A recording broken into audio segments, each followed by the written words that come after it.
Day 72.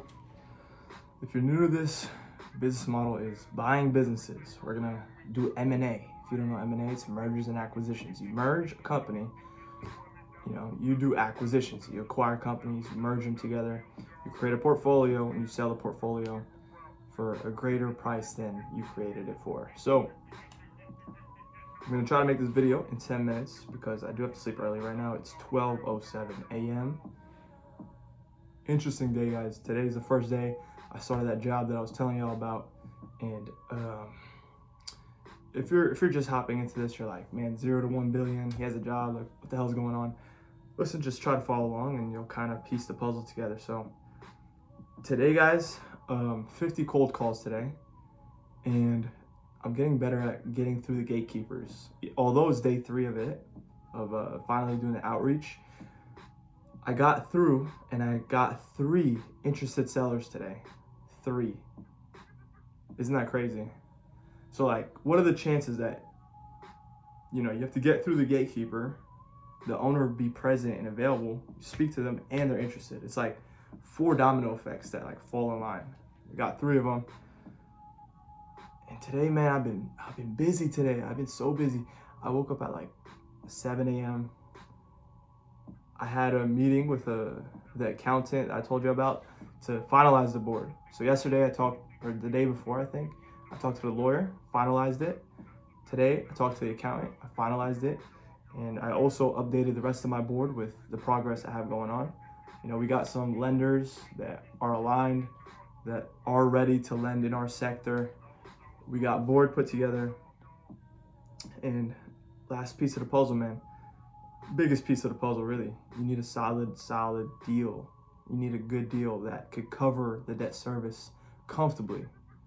And it makes everything fall in line.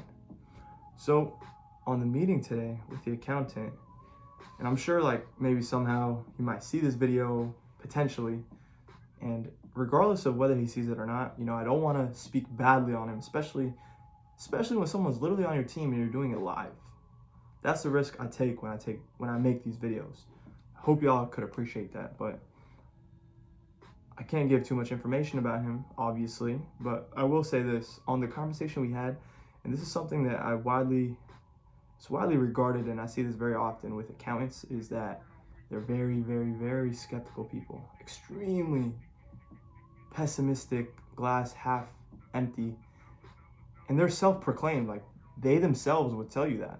Like I'm not even making it up. Don't take it from me, take it from them. They literally call themselves that, that's their job. They bring that sort of balance. You got like these money hungry, like not money hungry, I mean, everyone's money hungry, but you got these aggressive people on the board, and then you got like the other side, and it like kind of balances, right? So they do play a key role, but something he said today that like really, really caught my eye, and I'll be honest, the main reason I picked this accountant out of the 4 or 5 options I had was the lawyer that I got on my board. He did a roll-up of his own. Roll-up is like when you merge and acquire a bunch of companies and you create a portfolio and sell it. So he did the whole process successfully, the lawyer on my board. And he was telling me, hey, look, you want an accountant? He was telling me that accounts are very, very fungible. That's the word he used. Quite honestly, like a lot of these positions are. And the accountants, he's saying, they need to not only have audit experience, but they must have, and it's more important than auditing experience, they have to have M&A experience. They have to have a lot of experience doing deals. So I picked him because he's done over $146 million worth of deals. And he has solid connections that he was telling me about. But although he's a great accountant, he's worked for big 4 accounting firms. This is the pessimistic side I was telling you about, right? So he was basically telling me like, dude, listen, in 10 years, there's no way you're gonna build a $1 billion company in 10 years. Impossible.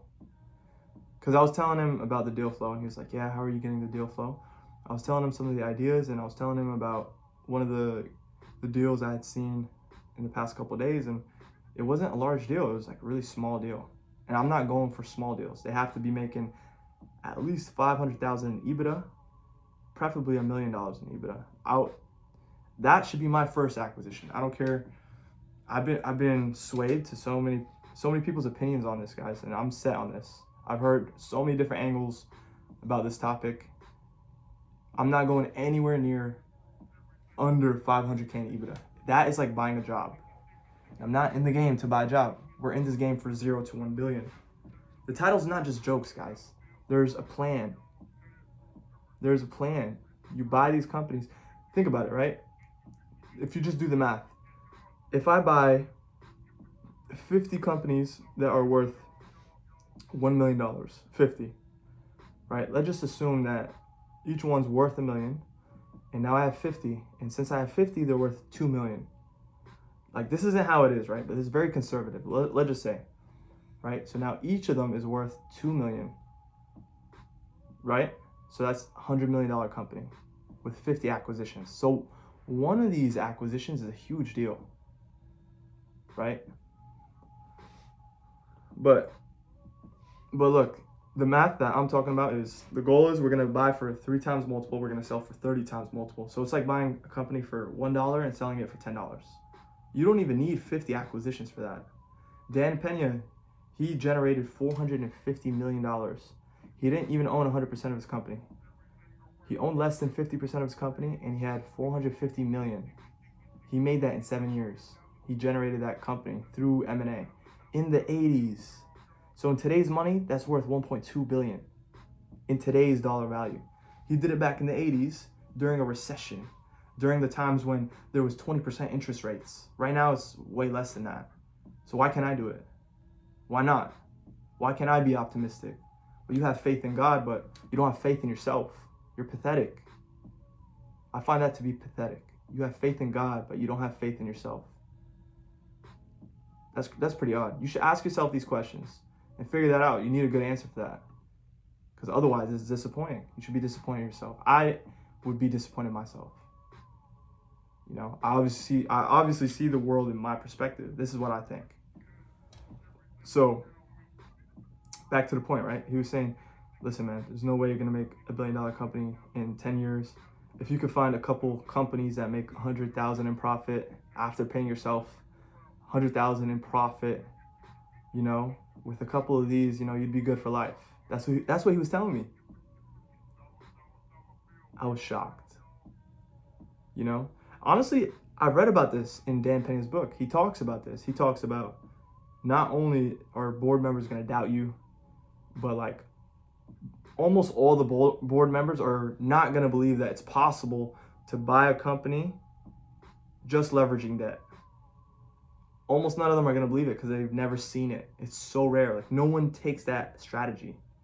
No one ever does it that way. So like the lawyer is saying, hey, look, like you might have to raise some money, third-party investors, which if it comes down to it, I know I could do that. So I'm not afraid of that. My plan is to leverage debt. You know, 20% seller finance, 80% LTV from a bank using SBA loan. Boom, you have the deal done. You know, these smaller deals in the beginning of this process, that's going to be pivotal to the process, pivotal to what we're trying to create. So he said that, man, it got on my nerves. I got a little riled up when I heard that. Like, some people, they'll hear that and they'll like get pessimistic. That voice will be in their head and it will be super loud in their head. Me, it's like I become like I want to like bite it, you know?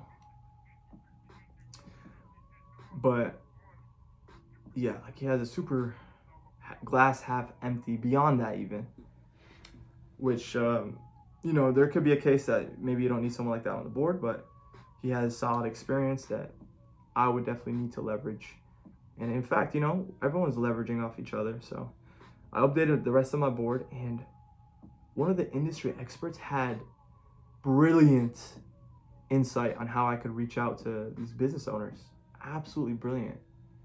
And I don't know if I want to bring it up. You know, I'm gonna go back and forth with that idea for now, but I still have to have a meeting with him so he could tell me about it more in depth. He kind of just told me about it over email. So, you know, I haven't even had that meeting yet, so we'll see.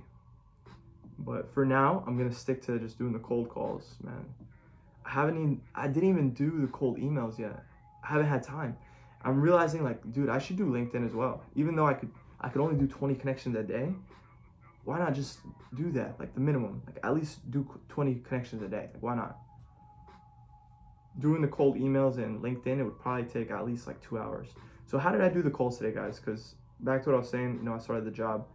So around 8 o'clock, I had that meeting, and it lasted like, or no, I had the meeting at 8:15 because there was traffic in the morning, so I had to delay 15 minutes. The meeting was like 30 minutes-ish, 40 minutes-ish. And then after that, I started the job, man. Dude, when I'm out all day, it's like my mind is far more stimulated when I'm interacting in a certain way. It's like there's more going on in my head. There's more to talk about. You need some sort of foundation in your life. Like you need something consistently happening, consistently progressing while you have something exponentially progressing, which is what we talk about on this channel. We talk about offense and defense. So today on defense, they were teaching me about like all different things. I'm not gonna say exactly what the job is. I'll dabble and I'll play around with that idea as well. But just know it's sales. Guys, 48 Laws of Power is a great book to read. Great book.